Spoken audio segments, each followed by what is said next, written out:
That is one of my favorite Titan armors with the little anvil on the top of the head. Ah, it's excellent.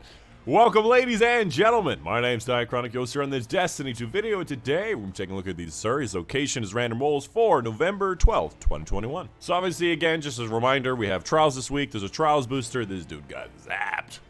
Hey, buddy, it's okay, I got you. And then obviously we have the Zur. The Zur can be found on Nessus over in the Watcher's Grave. Just head over right here, and then there's a big tree right here. And he's right on top of that tree. Why is everything so dark? Also, I just realized this is the Lightkin armor. That's dope. First up, we have the Suros Regime, a Destiny 1 weapon that returned in Destiny 2, and it's got a lot of good and interesting stuff about it. First of all, the bottom half of each mag does bonus damage, kind of like high impact reserves, and has a chance to return health on kill. And I believe the catalyst makes it so it's a guaranteed chance or something like that. I can't remember. Furthermore, you can actually adjust the RPM of the weapon. Spinning up is probably the better one, where it actually goes up to like 900, 1200 fire rate, making it a very powerful 600 RPM auto rifle in the Crucible, and the other one makes it lower down to 360. And beyond that, there's not much more. It's at 600 RPM, which is one of the better archetypes of auto rifles for both PvE and PvP. I think this is more of a PvP kind of weapon, and if you like auto rifles, this is one of the better ones. Up next after that, we have the Hunter Exotic, the Knucklehead Radar. You get your radar while aiming down sights, which does help you get the first shot in a lot of engagements, and it's quite unique considering only 2 other weapons can have this. And you also get enhanced radar, which I believe means you have a thinner sliver of the radar, so you know more precisely where the enemy is. That's not really a big deal. When it comes to the roll, this is a crap roll indeed. High resilience, high strength is nowhere where you want this exotic. Obviously, you'd like mobility and recovery because it's more of a PvP exotic.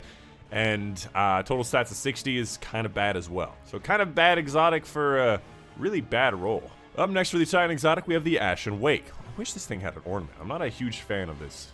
The aesthetic anyways. This particular exotic is actually a lot of fun. Specifically in PvP, fusion grenades now explode on impact and gain increased throw speed, which this throw speed is actually really nice. And final blows with fusion rifles grant grenade energy. And in the Crucible, if you kill an enemy with your grenade, you get the full grenade back. And here's the thing, if you're using middle tree, get roaring flames the ×2 or higher, which means if you get an ability kill with your mini hammer or your grenade 2 times, then you actually get instantly killing fusion grenades, which every fusion grenade comes back instantly if you get a kill with it, and it's an extremely fun thing to do. Furthermore, your hammers are also insta-kill because roaring flames makes them do more damage too. As far as the roll goes, you'd like to see a lot of discipline, probably recovery and mobility, and it has a decent amount of discipline and okay amount of recovery and mobility. Obviously, a lot more resilience, and if that is something that fits in your build well, if you need resilience 5, then it's perfect. Otherwise, it's kind of okay above average roll for pretty average above average exotic. And finally, for the Warlock exotic, we have the Apotheosis Veil. Immediately regenerate health, melee, and grenade and rift energy whenever you activate your super, and nearby allies recharge their class ability faster. In my opinion, it's just not something that I really want. When is this gonna make a difference? Yes, you get stuff, but is the stuff gonna make a difference? And that's what you have to ask yourself when you're making decisions.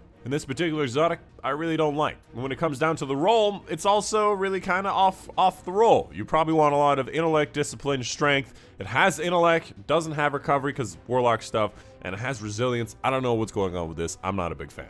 Moving on, let's take a look at the different legendary weapons. First up, the John 7 rifle, a pretty decent rifle, but not really that great of a roll. The 7 Seraph SI-2, another one of these weapons that really kind of decent front roll, but kind of bad back roll. We have the Ikelos SMG. This thing can have a lot better perks, and really you need a lot more range stuff on it. The main ingredient, Hipfire Rangefinder, might be okay for Crucible stuff, but you probably do better with some other rolls. True Teller, Grave Robber, Quick Draw, not really what you're looking for. It does have Spike Grenade, but it definitely has auto-loading in here, and I would highly recommend that. The Interference 6, which actually has Field Prep Swashbuckler, does not have Spike Grenade, but Swashbuckler is an alternative to Full Court and actually getting that extra 25% damage. All you have to do is go get a melee kill, which is not that hard for certain DPS phases, and then Field Prep is good too, although it can be auto-loading. So overall, if you don't have a good 120, this is an okay option, but there are definitely better. And finally, we have the Crowd Pleaser, which is Threat Detector Quick Draw, definitely better, or definitely not as good as the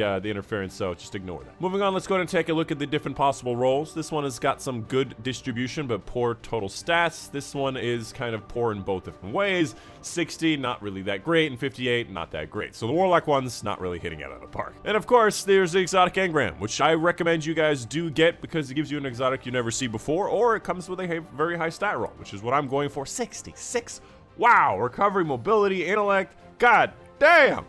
That's beautiful. And that right there is why you get the exotic engram. You can also use your cipher on this if you have all the things from the exotic archive, which I'd recommend starting with the archive first. Of course, make sure you come check out my live streams. I'm going to be live streaming on YouTube today. I'm going to be doing a lot of Vault of Glass open lobbies, so if you want to join us for some Vault of Glass, if it's your first time, please come join. We don't mind if you're new, as long as there's not more than half of us new in the particular raid. And of course, a big thank you to my patrons on Patreon. Specifically, a big thank you to Mom and Dad, Christian Thompson, Dr. Strange, Caliana, Monday, Steve Bachman, Raymond Shonen, you Panther, Casey Reagan for their support on Patreon.